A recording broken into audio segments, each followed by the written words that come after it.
What's up, tribe? How you guys doing? Go ahead and hit that subscribe button, and I hope you like this video. And check out the description box for all my social media contacts. So look, here's Mexican Dynasty Season 1, Episode 9. Next week is the season finale, so it looks like they ordered like 10 episodes. Again, I've said that before. A lot of times with these shows, the network's not sure how the show's going to be received, so they ordered 10 shows and then decided they're going to renew it for another season based on the numbers. So I hope it had enough numbers, because I really like this show. It's a really cute show. But on this episode, the stuff really hit the fan, honey. And let me tell y'all something, little Mr. Adan, you've been playing with us this whole season.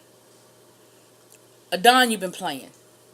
And Adan's been playing because Adan, I think, likes living the way he's been living.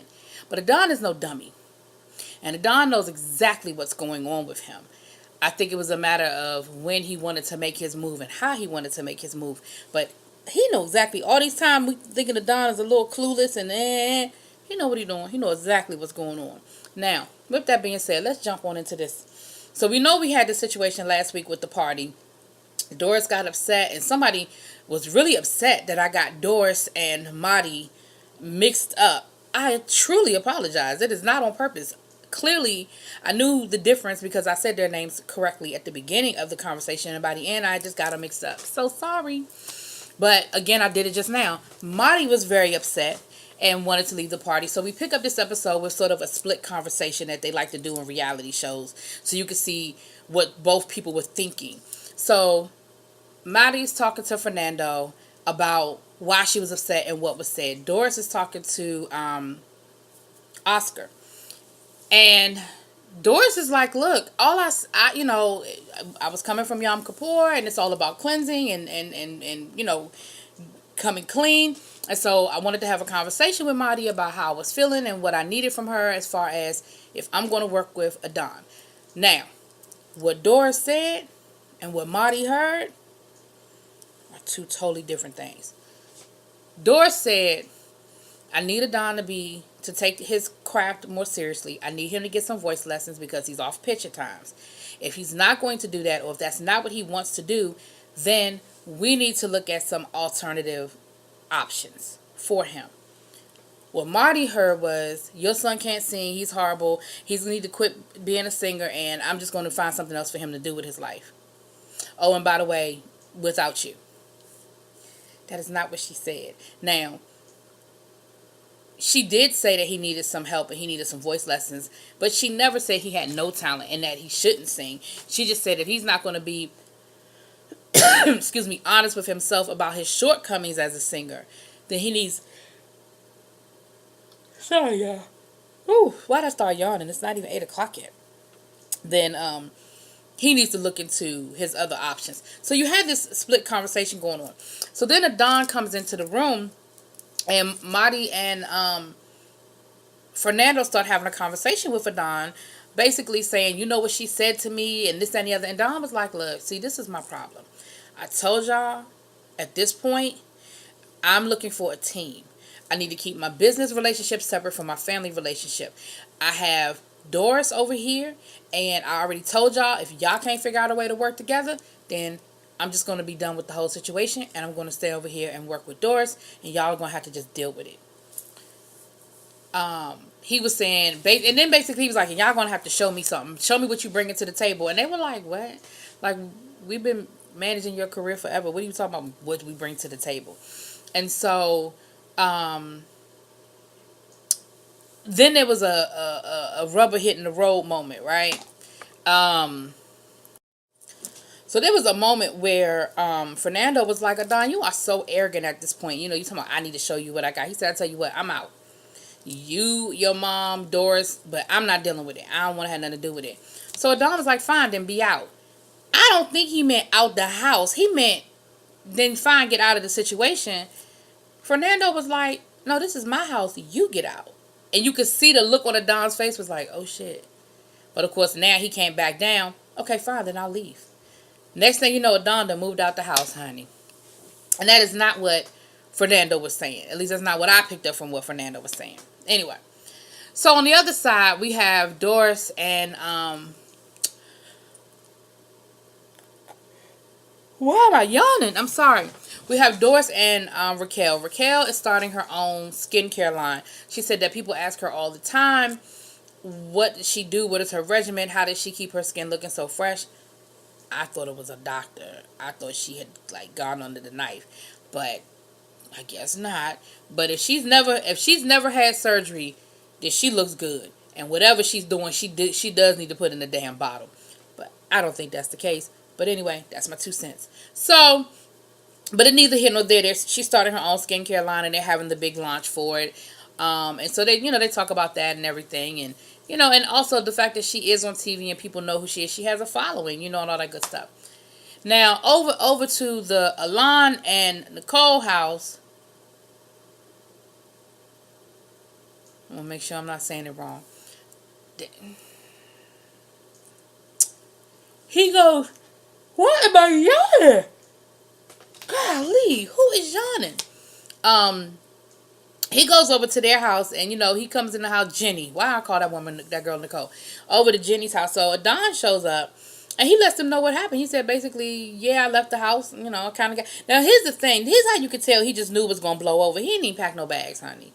He ain't pack a bag. He ain't pack a suitcase. He ain't pack an overnight bag. He ain't pack a book bag. He came out with his wallet and the clothes on his back. That let you know that he thought he was just gonna roll back in there in a day or two, and that was gonna be that.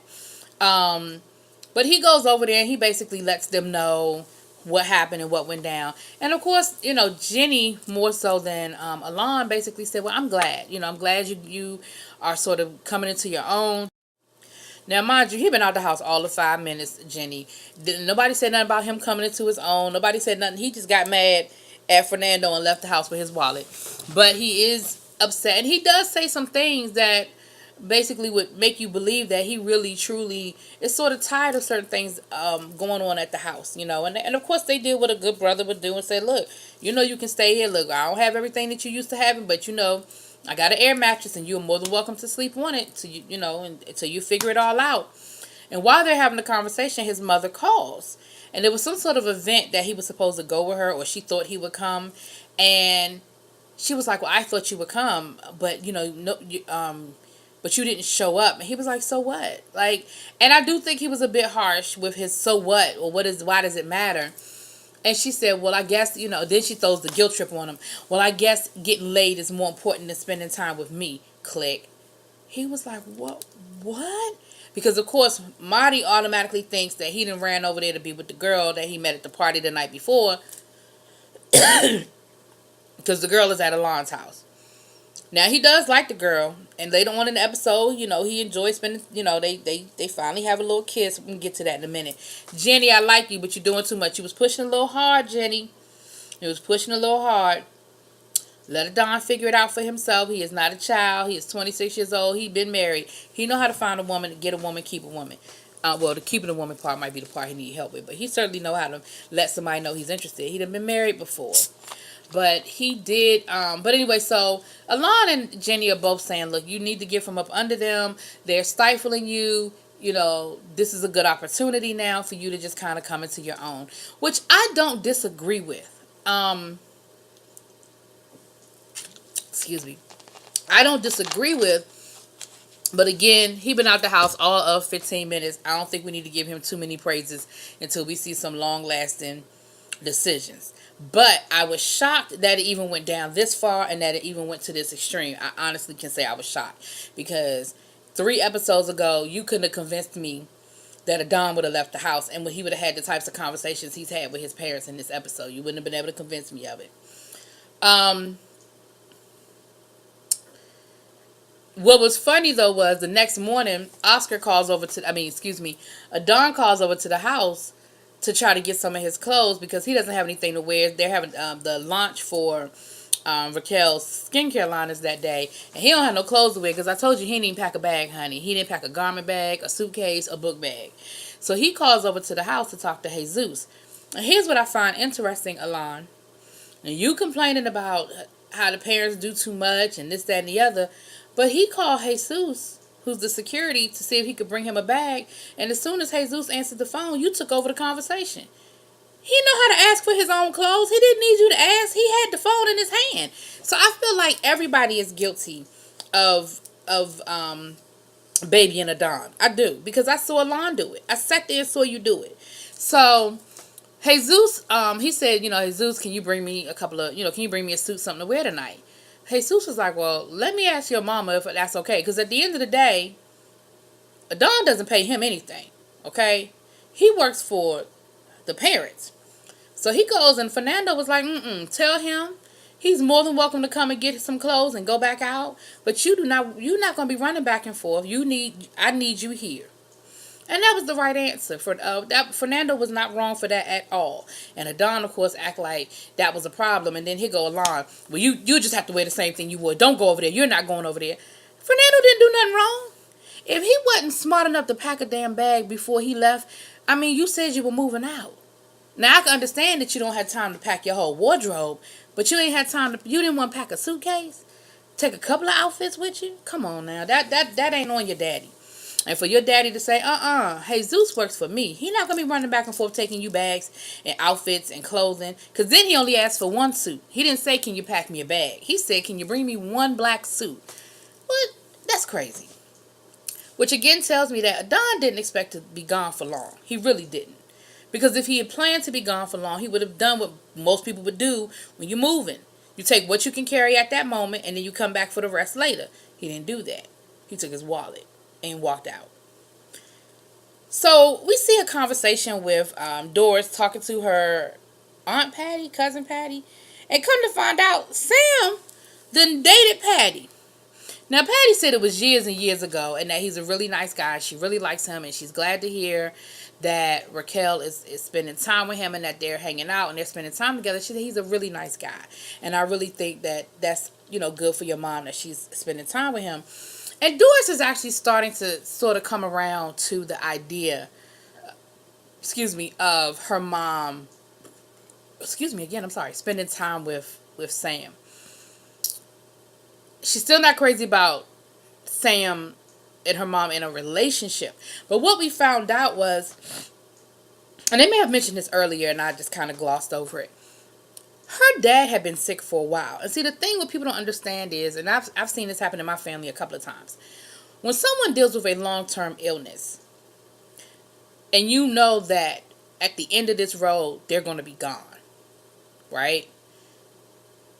The grieving process starts pretty much then. Not only is there a grieving process that starts then, but then you go from being wife to being caretaker. And that's two totally different roles. You love that person and that person loves you, but you are no longer in an equal marriage. You are now in a situation where you are a caretaker to someone. And when you don't, and of course the level of caretaking varies on your money, whether you can afford to bring somebody in or if you're the full-time help, that kind of thing. With that being said, the grieving process starts at a certain point when you know that person's going to leave. And then however long that might take, 6 months, a year, 2 years, 3 years. So at the end of that 3 years, yes, to everybody else, it's, oh, well, he just died 6 months ago. But when you were in it and you had to watch somebody die, you started grieving from that moment you figured out, they're leaving me. And again, I saw it happen. I think I've talked about my grandmother's situation. My grandfather was sick for a really long time. And so when my grandfather did pass, it wasn't that my grandmother just got over it so quickly. It was,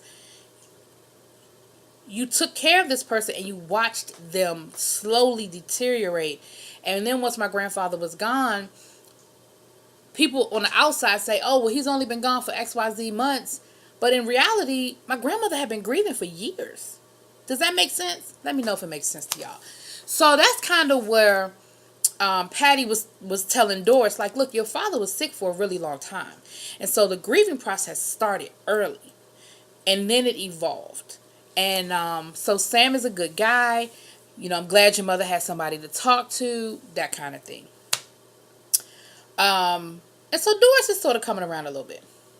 Adan is flirting with his new boo honey back over to the apartment, and you could just tell they really do like each other. Although the young lady, I think her name was Danielle, maybe that's where I got Danielle from, it's like, let's slow down a little bit. We just met. It's not even been 48 hours yet, that kind of thing. Back over to the apartment though. Marty is having a breakdown, honey. It's 4 o'clock. She's still in the bed. She's been crying. Fernando comes home. He's like, "What's going on?" And she said, "I haven't heard from him. He hasn't called me. I'm so hurt. I'm so disappointed." Now, mind you, y'all, it has been less than 24 hours. 24 hours. And she is having a breakdown. And they get to having this conversation. And you would think that Adan cussed both of them out and told him to kiss his ass and never speak to him again, honey. They were like, this is just a sense of betrayal. And she was like, "I just would never believe that my beautiful angel would ever talk to me this way, the way he's talked to me." And I'm thinking, well, what did he say that was so bad? Like, I get how that conversation, and maybe some stuff had been edited. I get how that conversation sort of went left. But at the same time, I was like, you tripping. Like, y'all are really tripping right now. And, Fernando was like, "Well, we're not going to the gala tonight. Because the launch for her skincare, we're not going to support them. We're not going to support them for what they do after what they did with my, got Adan talking to us crazy." Because, of course, this is all Doris's fault, right? All of this is coming from Doris. All of this is Doris's fault. And so they decided they're not going to go to the launch. We get over to the launch, and honey, the who's who of Mexico City is there. There are people there. Of course, I don't know who a lot of these people are, but they are top people. We had politicians, we had artists, we had vloggers, we had YouTube personalities, we had TV personalities. You had all sorts of people that were there for this. But y'all, I'm rubbing instead of scratching because I'm going to take these braids out tomorrow, and I don't know what I'm going to get a perm or not, so I'm trying not to scratch. But honey, anyway, and so it's a really nice event, but of course it's very noticeable that Fernando and Marty are not there. And of course they were like, we're not going. And honey, Marty is just a crying. She is just so beside herself. It's just dramatic. Of course Adan is there, and Oscar and Paulina and everybody else is there except for the two of them. Adan gets to have a conversation with Doris and explain to Doris what's going on, that he moved out. And Doris was like, "Hey, if this lasts, I think this is a great thing. I think you need your own space. I think this is good for you if it holds." Because, of course, in Doris's mind, he going to go back next week. I think he's going to be back next week too, but neither here nor there. But Doris cleared the air with Adan, because Adan was like, "Well, my mom seems to think that you said I didn't have any talent and I should quit singing." She was like, "I did not say that. I would never say that." And to Doris's credit, she did repeat what she said, though. She said, "But I did say that you needed some voice lessons, that you were off pitch." She said, "But I told you that." And she did. She said, and, I said that if you don't want to work on it and you don't want to become a better singer, then yes, there's some other avenues we can explore. But I told you what I felt like you needed to do. And again, she did. She never made any bones about how she felt about what he needed to do to become a better performer and a better singer. But she said, "Hey, look," she was like, "Is that why they're not here? They mad at me about it or whatever?" But she said, "Yeah, she totally misunderstood me. That is not what I said." And so they kind of cleared the air. I like how Don had his hair in this episode, so he had it sort of combed to the front. But he let her know that, he moved out and did his own thing. Like I said, Adan showed me a different side to him. And like I said, I think that that's who Adan has been this whole time. He's no dummy. I just think that he enjoys his life of leisure, of no responsibilities, of doing what he wants to do. He ends up kissing the girl, honey, with them chanting in the background, "Kiss her, kiss her, kiss her." I'm like, y'all, why y'all acting? And Paulina even said it. We acting like we back in high school. And y'all were. It was cute, but it was a lot. Like, I was like, come on, y'all, leave them alone. Let them, they will, again, ain't neither one of them new to the rodeo. They will find their way to each other's lips if that's where they want to be. Y'all leave them alone. But it was cute. Adan is happy and all that good stuff. So, the next day we see Raquel and Doris having a conversation, and Raquel is writing in her journal, and she explains to Doris, like, "Look, I do like Sam, but I think Sam wants something from me that I'm not ready to give, and I may not be ready to give him." She said, "I like him. I like spending time with him. I think he could be a really good friend of mine. He could be like a bestie. But as far as a romantic relationship, I don't know if that's what I can offer him." And then, of course, Doris was like, "Well, shoot, just when I started coming around to the idea of Sam being around. Now you telling me you don't even like Sam like that. But we'll see what happens with Mr. Sam. I feel bad for Sam because Sam, but I do think Sam be landing on a little thick. He be doing a little too much. He need to chill out a little bit, and maybe because she does like him. I just think she's feeling pressured. I think she feel like he's coming on too strong. All right, y'all. Last but not least, because this is running long. I didn't mean to talk this long. Fernando and Adan meet up to talk, and Fernando tells Adan. Adan tells Fernando, look, I'm going to move out. I'm going to get my own place. He said, and I've decided I'm not going to perform. There's a performance coming up where Fernando was going to have both of the boys on stage with him. And at first he was saying earlier he was going to cancel the performance. And then he said, but no, it's such a great opportunity. And I really love the idea of having my boys on stage with me. So no, I'm not going to do it. But he says, I'm not going to do the performance. And his father, without any hesitation, was like, okay, fine. That's fine. But look, you need to call your mother. Your mother's really upset. She's been really stressing. She's been crying a lot. You need to call your mother. So he goes over there to talk to Marty. And here's another reason why I said Adan know what the heck he's doing. And Adan been playing with us this whole time. Adan was so calm. And he was calling his mother out on all her bullshit. He was like, she got the playing victim. He said, why are you playing victim right now? He was like, why are you victimizing yourself? You're not the victim in this. All I said was I wanted a team to work for me, and it wasn't going to be about family. It was going to be about who could do the most for me. I don't understand why you turning this into me attacking you. And she was like, well, that's not what I'm doing. That's not what I'm doing.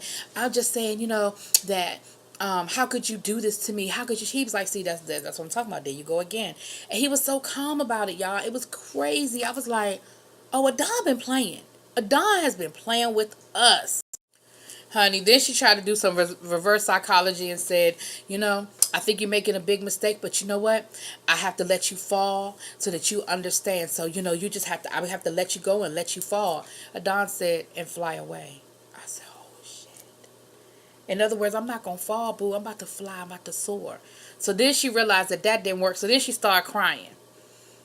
And, that didn't work either. And then he told her he wasn't going to do the performance. And he said, it's a big decision and maybe I am making a mistake. He said, but right now I just need to take control of my career. And I just need to feel like that what I'm doing it for me. And it's what I want. Honey, Marty starts laughing and she starts calling him all kinds of stupid. I thought you were smarter than that. You're an idiot. You're so stupid. That's the dumbest thing you could do. That's the stupidest decision you can make. You're just an idiot. I just thought you were smarter than that. I just thought you were smarter than that. You're just so dumb. I was like, whoa. So now we're into just insulting and anger, honey. And that's pretty much where this episode ended. So next week is the season finale. So we're going to see where we end up next week. But I think it's going to be very interesting, honey. Anyway, y'all let me know what y'all think. Drop it in them comments. Peace.